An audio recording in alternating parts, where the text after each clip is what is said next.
Kuongea na yeye, ananiambia hii sio mwisho wako. Sikukuwa na kitu ya kufanya, nilienda tu nikaambia huyu msichana. Nikamwambia mimi sitaki mambo ya street, kama nikufa tu na watoto wangu. At some point, it's unbelievable. The pain that she has been through is indescribable, and we just couldn't find the right words to explain it. Lucy spent the whole of her life facing a lot of life challenges and difficulties. It got worse that she thought of committing suicide. This mother has 5 children, and both children have different fathers. And one of those children has 2 fathers. And this single mother lives with all her 5 children in this smallest house. How comes that among all those men whom they produce all these children, none of them live here? Do they at least support her?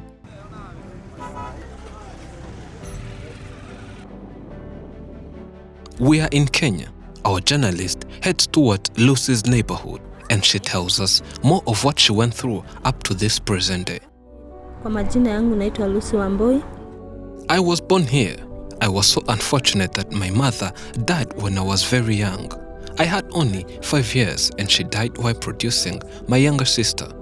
It was a tragedy that they both did not make it, being the reason I was born alone without any other sibling. My mom alikufa nikiwa msichana mdogo sana, nilikuwa mtoto mdogo 5 years. Being an orphan at a young age means that her life was difficult since young. And after the death of her mother, she went to live with her aunt. Sasa sina sister ama brother mwenye niliachwa naye. My aunt took me to Nakuru where she lived and her little kid. But life there was difficult because we faced hunger problems, where we could go to school hungry and return hungry. And what made it worse is that our aunt could go have fun and watch movies, leaving us starving. At some point, there was food in the house and she could warn us not to touch anything. And on her return, she could start beating us for no reason. And I have a lot of scars. And her only child could not endure this longer, but later went away from home out of the blue. But I said I should stay here, and that's how I stayed. Lucy persevered and lived with the aunt who mistreated her daily until when the aunt promised to harshly beat her and she remained scared and ended up escaping. Kutuchapa. Kiangalia kwenye mikono zangu niko na alama. Kuna alama za kuchomwa niko nazo huku kwa mikono, kwa kichwa changu niko na alama ya kuchapa. One day I was coming from school and had delayed due to traffic jam. She was going to the market and said she'll beat me when she comes back home. I entered the house, put on some cloth on top of the uniform, then took the 1,000 note Kenyan shilling that I saw in the house, and then got a car that took me from Nakuru to Naivasha. Lucy, who escaped problems, found herself stranded in other complicated life problems. She started taking drugs and she was homeless and could sleep on streets. Nilifika Naivasha, nilikuta mama mwingine, sasa ni mama but hiyo siku alikuwa msichana. I then met an old woman who lived on the street, and we lived a bad life where we had nowhere to sleep and we could wait for shops to close and then sleep when everyone had gone home. It was really terrible and we were never safe. We could run every time soldiers passed by. It was a dangerous way of life, and we could sleep with some boys whom we shared drugs and ended up sleeping with them. And that's how I found myself pregnant and produced my firstborn. And I never knew who the father was. There came a boy who said he wanted to protect me against anyone, so that I would not sleep with anyone, but you can understand we could sleep together. And that's how I got a second pregnancy. That man said he would be helping me to raise the child, but he was also begging on streets, and whenever he got money, he would only use it buying for weed. I gave birth to my second child, and life was even more difficult. I could collect some scrap in the garbage and sell them so as to afford food. Some people would help me with money, but we could use it buying some drugs so as to relieve the stress.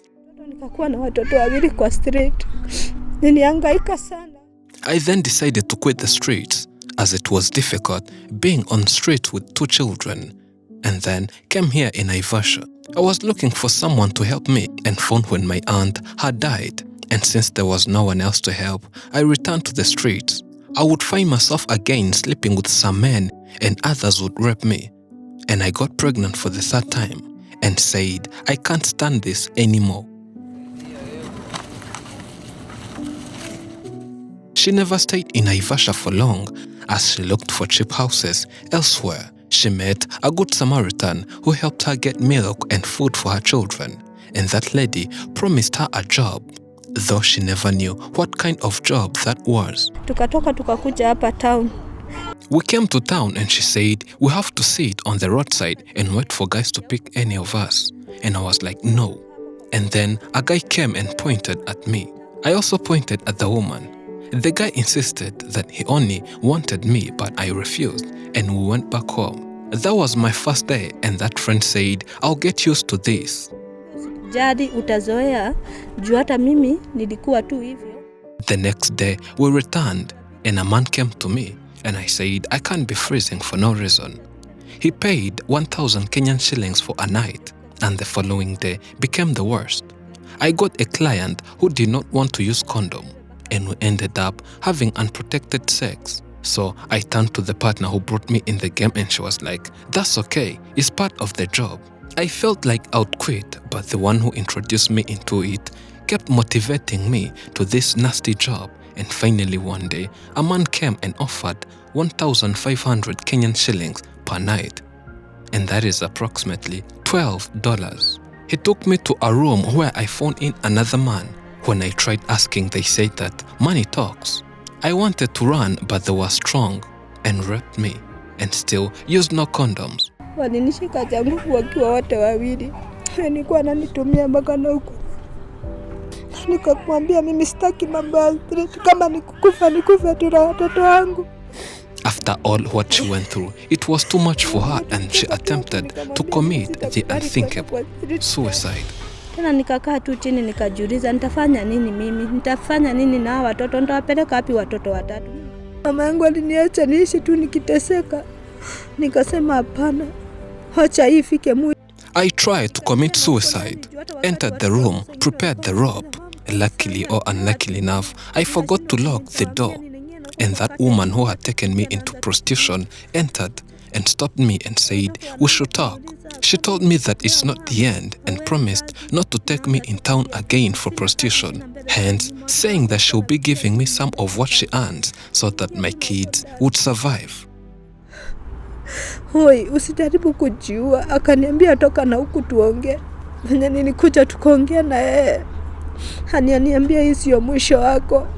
Nitakuwa ninakusaidia uwezo wenye nitaweza kuliko ukufe uache watoto wako wakiteseka. From there, I stopped doing prostitution, but little did I know that the two men who raped me made me pregnant. I tried abortion, but failed, and said that maybe this one might be the one to take away all my suffering. But maybe it was all God's plans. Now, Lucy lives in this village called Mitholi and depends on washing clothes of different people. I go to different homes of people, and if they have dirty clothes, I wash them happily, as I vowed not to ever go back to streets. I would even starve, but I can't do prostitution again. I believe that if that woman never motivated me, I would have committed suicide, and this is my day-to-day life. Mtu wa moyo safi tu anisaidie tu nikaweza pata biashara hata ya kuuza tu cereal ili niweze kusikilia watoto wangu wasome. Ninaweza furahia na ninaweza fanya nikiwa na bidii sana. You can contribute and help Lucy get capital on the Giving Lives link found in description and pinned in top comments. A story by Bjiringiro David. Thank you for watching. I'm Elijah and this is Afrimax English. Remember to subscribe.